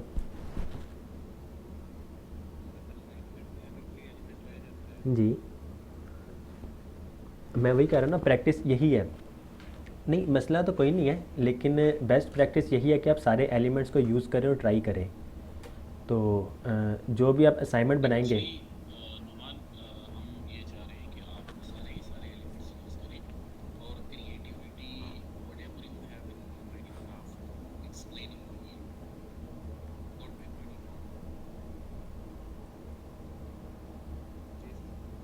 How much are you creating for the web designing and development? You have to express yourself.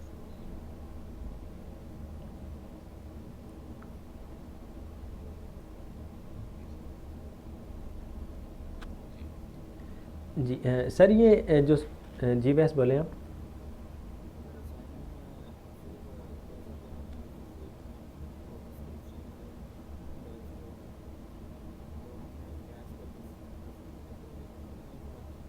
नहीं आप उसको यूज़ करें ना। फॉर एग्ज़ाम्पल हेड H1 से लेकर H6 तक यूज़ करें, तो H1 में जो भी आप लिखना चाहें आप लिखें, H2 में जो भी लिखना चाहें आप लिखें, वो डिपेंड करता है आप पे। डिस्क्रिप्शन नहीं लिखनी, ये टैग्स की जितनी भी लिस्ट हैं ये मैं सर के साथ शेयर करता हूँ, ये सर आप लोग से शेयर कर लेंगे इंशाल्लाह। तो फिर इसको देख देख के ना आप लोग अपनी क्रिएटिविटी माइंड के ज़रिए असाइनमेंट को खुद से बनाएं। टेबल कोई भी यूज़ कर लें, जरा मैंने कहा कोई टाइम टेबल बना लें आप, कोई भी नेट से कोई भी टाइम टेबल उठाएं, किसी भी कंपनी का उठा लें या फिर किसी स्कूल का उठा लें और उसको टाइम टेबल बना सकते हैं आप, या फिर ऑनलाइन। इस तरह से है कि हम ये चाहते हैं, मतलब कि सभी लोग हम ये चाह रहे हैं कि आप अपने माइंड के अकॉर्डिंगली जो क्रिएटिव थिंग इन एलिमेंट्स को यूज़ करते हुए आप इम्प्लीमेंट कर सकते हैं, वो करके हमें दिखाएं, ताकि हम आपको भी साथ साथ इवेलुएट कर रहे हैं और फर्दर जो हमारे पास कुछ आइडियाज़ होंगे वो हम आपके साथ भी शेयर करेंगे इंशाल्लाह। सर ये जितने स्टूडेंट्स हैं ये आपके वहाँ पर आते हैं इंस्टीट्यूट में? सर सबकी एक्सेस है मेरे पास आने की, कि मेरे पास 25 ऑलराइट, नहीं आते हैं वैसे। जी आते हैं सर। ठीक हो गया, तो इनका कोई एग्ज़ाम भी रख लेते हैं इंशाल्लाह, ताकि पता तो लगे। जी जी जी जी बिल्कुल होगा सर, इंशाल्लाह एग्ज़ाम भी होगा और वहाँ से ये भी पता चलेगा इन्होंने कितना काम किया, क्या इन्होंने सीखा है, हाँ जी कहाँ ये खड़े हैं। जी। जी ठीक है, क्योंकि दो तीन की ही आवाज़ आती है, बाकी तो कोई बोलते भी नहीं है, समझ में भी नहीं आती इस तरह। सर एक्चुअली इस तरह से होता है ना, कुछ लोग ऐसे होते हैं वो सो रहे होते हैं, कहते हैं फैमिली में लाइक बैठे हैं, जी ये टाइम है लाइक मदर है पास हो रही है या भाई है छोटा वो जी बच्चा जी। चला रहा है, फिर ये है कि वो सुन लेते हैं, सुनने के बाद फिर हाँ ओके फिर ये प्रैक्टिस करते हैं। सुबह 8 बजे ऑफिस टाइम है, अच्छा अभी जी। ऑफिस में ही सब लोग होते हैं सर, अच्छा तो अच्छा, सुबह ठीक आठ ठीक बजे से ठीक। लेके 2 बजे तक उन्होंने यही पे रहना होता है। सही सही सही। ठीक हो गया। चलें, बाकी आपके सामने सर कैसा है, मतलब इनका कोई ओवरव्यू आपके सामने आया? सर मुझे बहुत अच्छा लग रहा है, मतलब आई वाज नॉट एक्सपेक्टिंग ये अच्छा परफॉर्म करेंगे। और मैं एक वर्ड है कोर ज्वाइंट, मैं आज बहुत ज़्यादा हैप्पी हूँ इस बात से कि अल्हम्दुलिल्लाह विद इन शॉर्ट टाइम इन्होंने एक वेजिटेबल को जो है बहुत प्यार करके बनाना क्लिक हो गया है। जी अल्हम्दुलिल्लाह और इसके अल्हम्दुलिल्लाह। साथ साथ इन्होंने प्रैक्टिस भी की अल्हम्दुलिल्लाह विद ब्लेसिंग्स ऑफ ऑलमाइटी अल्लाह। जी अल्हम्दुलिल्लाह। और दूसरी चीज़ ये है कि इन्होंने प्रैक्टिस भी की है। जी मैं जी जब देख रहा था इस बात को, यहाँ फोटो तो है या नहीं है, ये रात के तकरीबन 1 बजे इन्होंने मुझे जो है मैसेज छोड़ा हुआ था कि सर ये मुझे समझ नहीं आ रही थी क्या करूँ। ऐसा ही तो है। आई थिंक सो मैंने इन्हें कॉल बैक करके उसको उठाया भी था। ठीक हो मिस गया। माइमा है, she is very hard working lady है। माशाल्लाह। इस्मा है, ये भी रात गए तक काम कर रही थी। और सबसे अच्छा जो इस वक्त जा रहा है वो सुबह सुबह में वो माशाल्लाह। आवाज़ पे काम कर रहे हैं, मतलब डेडिकेटेड होके वो काम कर रहे हैं। और मैं एक्सपेक्ट कर रहा हूँ कि सबसे ज़्यादा क्रिएटिव जो यहाँ पे होगा वो मिस्टर हसान होंगे, मैं एक्सपेक्ट कर रहा हूँ। इंशाल्लाह इंशाल्लाह जी इंशाल्लाह। जब ऐसा भी होगा तो आमीन। मेरी यकीन है कि बाकी जो है मिस्टर वैस एक्चुअली बहुत अच्छे मैनेजर हैं, पूरी टीम को लेके चलते हैं मिस्टर वैस। माशाल्लाह। और वो समझाने वाले मास्टरमाइंड हैं, बच्चों की टीम की खिदमत भी ज़्यादा होती है, तो लेकिन बावजूद उसके इन्होंने हमेशा से रेजिस्टेंस दी है। इसके अलावा अपने एतराज ऑफ पे है एक्चुअली सर, मैं ना इनकी अटेंडेंस भी महसूस करती कि मुझे इनकी अटेंडेंस भी लेनी चाहिए सिस्टम जी लाइक होनी मेजॉरिटी चाहिए, आप कर लेते थे बात नहीं कहते। होनी चाहिए। एक्चुअली इनके पेरेंट्स जो हैं उन्होंने तो मेरे से पूछा था कि हमारा बच्चा जो अपने आप पढ़ लेता, आपको क्या वजीफ़ा दिया हमें, जी बिल्कुल ऐसा ही है। तो हमने बनाना है खुद टेढ़ा मेढ़ा। एक्चुअली मैं एक छोटी सी बात में भी ऐड करूँगा तो वैसे इनके लिए है, मैं जब ज्वाइन करके आया ना सर, मेरे जो ग्रैंडफादर थे वो अपने डेरे पे बैठे हुए थे, ओके। तो उन्होंने मेरे से पूछा कि आप भी कुकिंग करता, क्योंकि हम पंजाबी हैं जी जी। बेसिकली, तो मुझे ये लगे कि कुकिंग करता, मैं क्या भाजी मैं प्रोग्राम बनाता। अच्छा जी। तो बस वो मुझे ना कहने लगे ला ਉਹਦੇ ਦੁਆ ਮੁੰਡਾ एक छोटा भाई सिविल इंजीनियर है, जी जी। कहते कि ਉਹਦੇ ਤਾਂ ਸੜਕਾਂ ਬਣਾਉਂਦਾ, ਇਹ ਸਾਰੇ प्रोग्राम ही बनाਉਂਦਾ रहता ਵਾ। तो बस ऐसा ही है कि बाद में इनके पेरेंट्स ने कहना बस ये प्रोग्राम ही बनाते रहते हैं। ये प्रोग्राम दूसरी बना सर के दूसरी सड़कें चीज़ बनवाया जो करेंगे। ये है कि नहीं नहीं बहुत अच्छा ये प्रोग्राम बनाएंगे सर, बहुत अच्छा। नहीं नहीं, मैं कह रहा हूँ मतलब मेरा मतलब कि प्रोग्राम बना के जब अर्निंग करेंगे ये तो खुद से सड़कें बनवाया करेंगे। जी जी अपनी अपनी कह लें जो जी गले की पूंजी के बड़े हैं। चलो जी, अल्लाह बरकत डालेगा इंशाल्लाह। जी गाइस, आप में से किसी का कोई भी सवाल हो HTML के रिलेटेड तो काइंडली पूछ सकते हैं आप लोग, ताकि कोई कोड वगैरह अगर करना हो तो मैं कोड करके दिखा दूँ, वरना मैं रिकॉर्डिंग स्टॉप करूँगा। जी वैसे बोले। फिर HTML में आपने क्या यूज़ किए थे जी कमांड लाइन? हाँ जी, वो शॉर्टकट है कंट्रोल, VS कोड में ये यूज़ होता है, कंट्रोल प्लस फॉरवर्ड स्लैश, जो शिफ्ट के साथ आपका बटन है ना, राइट शिफ्ट के साथ वो वाला कंट्रोल प्लस, ये आप जब यूज़ करेंगे तो वो कमेंट हो जाता है। ये देखें, सिंगल लाइन कमेंट करना है, सिंगल लाइन मल्टीपल लाइंस को करना है, उसको सेलेक्ट करें और कमेंट कर दें तो वो मल्टी लाइंस को कमेंट कर देगा। जी बाकी सर ये जो कोड जो मैंने किया था ये असाइनमेंट का ही है, तो ये मैं आपसे शेयर करूँगा, तो बाकी जिस स्टूडेंट को समझ ना लग रही हो तो काइंडली आप इन्हें गाइड भी कर दीजिएगा जिस तरह आप करते हैं। तो बाकी मेरी जहाँ पे ज़रूरत पड़े मोस्ट वेलकम, मुझे सिंपल एक मैसेज छोड़ दिया करें तो मैं हाज़िर हो जाया करूँगा। जी जी, मैं इंशाल्लाह अपनी तरफ से पूरी कोशिश करूँगा। जी जी मुझे इंशाल्लाह। यहाँ के मसला आना है जावास्क्रिप्ट में, और कुछ उसमें एडवांसमेंट आई है ना, तो वहाँ पे भी इसका मसला आएगा, हम्म, फिर मैं इंशाल्लाह आपको कोशिश करूँगा। जी जी ज़रूर, मोस्ट वेलकम मोस्ट वेलकम।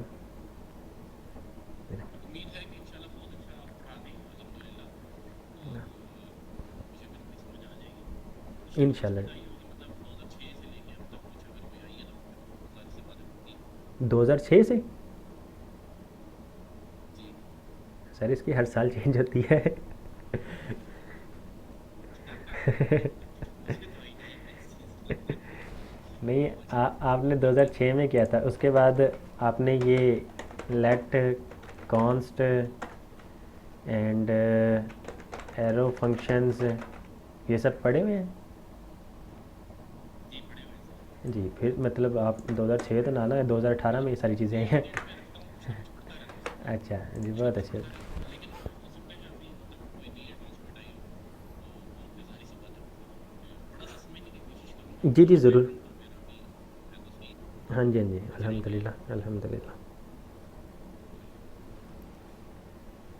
ठीक हो गया जी। ओके जी, मैं रिकॉर्डिंग पे स्टॉप करता हूँ, उसके